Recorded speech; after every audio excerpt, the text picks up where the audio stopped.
In the early stages of your brand, business, product, or service, it can be kind of difficult to wrangle all the people to see what you're trying to put out on your social media platforms.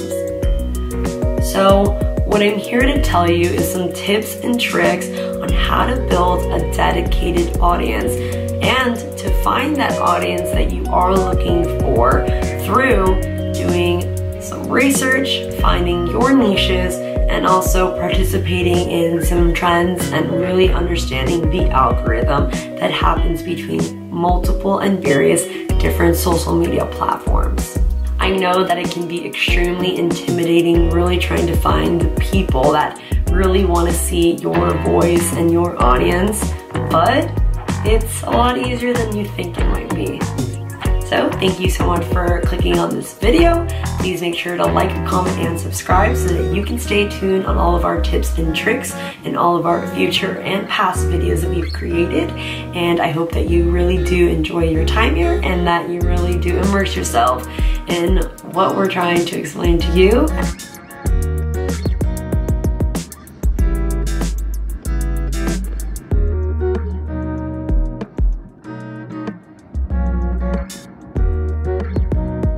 And all the helpful tips and tricks that we're trying to push out to our audience.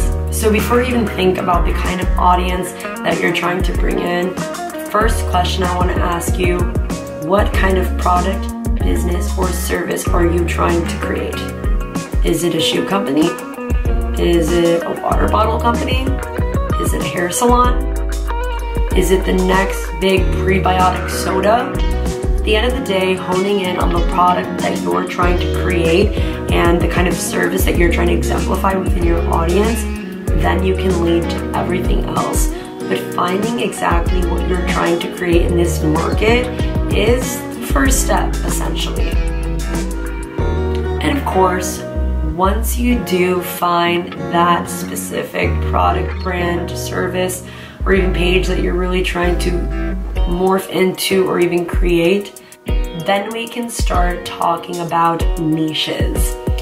Essentially on this channel, we've talked a lot about how to find your niche market, how to find your niche audience, and what I'm here to tell you, your niche is so important. And essentially, what your niche includes can be location, age, region, aesthetic, vibe, anything like that.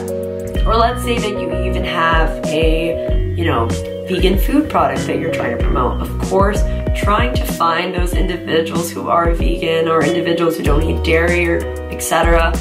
Finding that audience will really help you hone in and specify on the product that you're trying to sell to individuals. And once you do have that, it is a lot easier to maneuver around to the other steps. But definitely finding that niche is really, really important. And of course, with niche does come, mood, tone, aesthetic, vibe, essentially, trying to figure out what kind of, tone you're trying to set for your audience and your tone you're trying to set for your brand, Is your, aesthetic more clean? Is it more outdoorsy? Is it more, saturated with bright colors and fun colors? Trying to find just the mood of your brand really does help identify what kind of people you're going to bring in, that they're going to love your product and really enjoy the process as much as you do. And then of course, another step, even after niche, to really finding that audience and finding a dedicated audience is, of course, content and content value.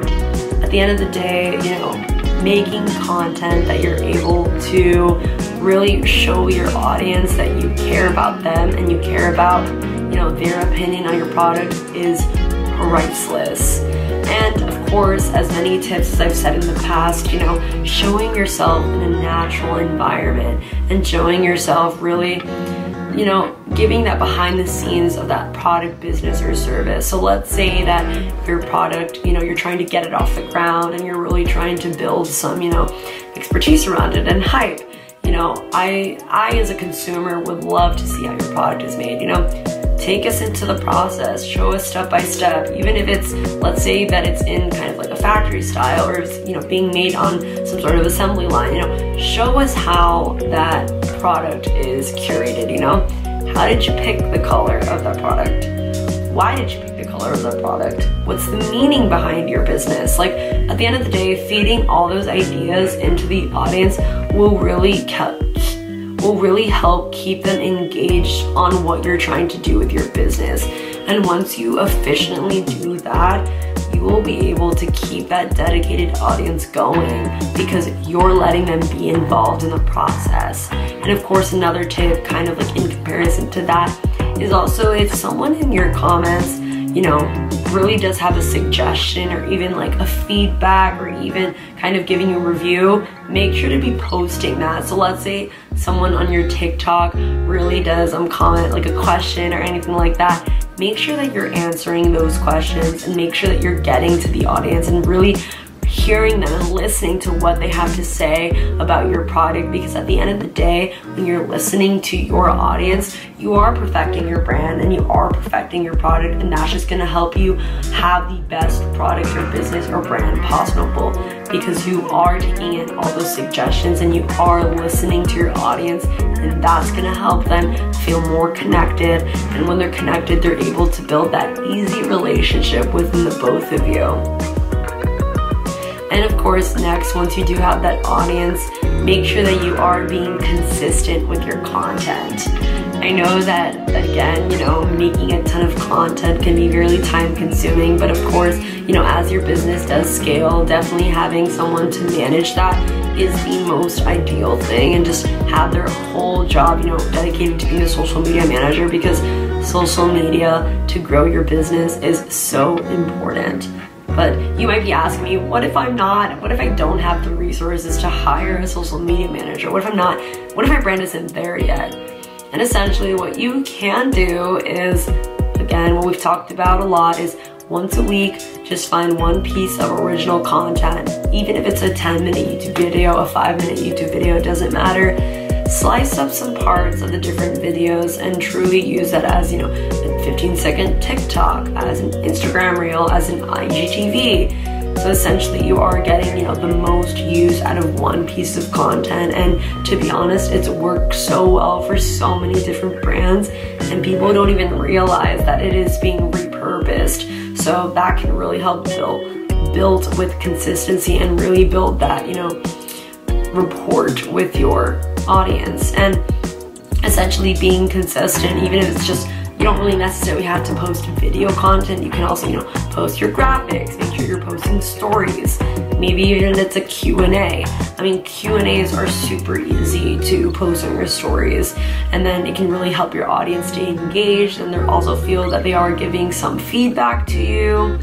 And then another also solution is IGTV. IGTV can be used immensely, and IGTV has been great for so many people because, you know, you just turn on your camera and you have this natural experience with your audience. And when you have this natural experience with your audience, it's very easy to connect with them.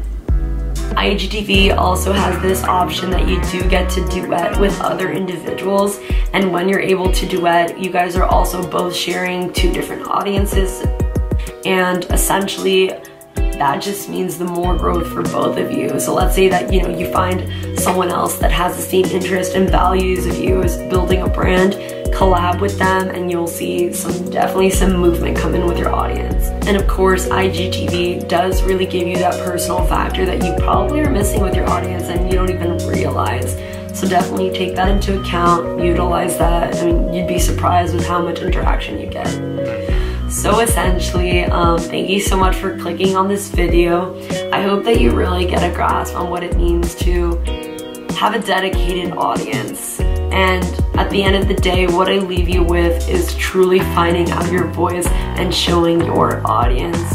When you do that, your audience will feel that they're connected to you, and they'll feel that they can relate to what you're trying to say and what you're trying to promote within your business, brand, product, or service. essentially when they do feel connected to you, they're more inclined to want to stay longer.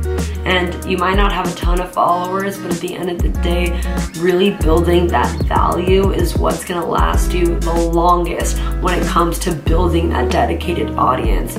So at the end of the day, one follower sharing, you know, a product that you just launched, or even sharing it to their family and friends and cousins and all of that, can take you to insane places. It just takes one person to repost something of yours, and it can skyrocket your sales, boost your engagement, and take your business where you want it to be, and build that dedicated audience that keeps coming back for more.